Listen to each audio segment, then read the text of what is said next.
Initan, nagkagirian, labitin ba talaga? Bakal na inabuti sa malikod bago magkabunutan ng dala. Kung hindi lumayo ka ng landi pa, kasi baka di kita matansya.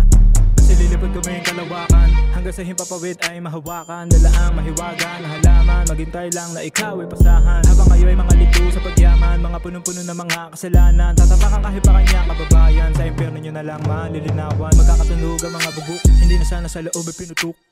Gagamang mo lang ang utak, sana kayo na lang ay pinaglulunok. Ng mga ina, pumunang ina, siyam na buwan dinala para lamang gaya ng estilo ng iba. Sarap sa pakin, sa panga, itupi sa lima hanggang mawala na hininga. Sa kabanatuan to pinanganak, pinatibay na mapulang lupa. Hanggang sa nag-ibang bayan, sa karuhatan pero malinta ang pinasukan. Napaaralan, di ko din alam pero baka ganun talaga nakatadhana. Araw-araw nilalakad ng tubig, lalubak hindi masintak ng mga mama.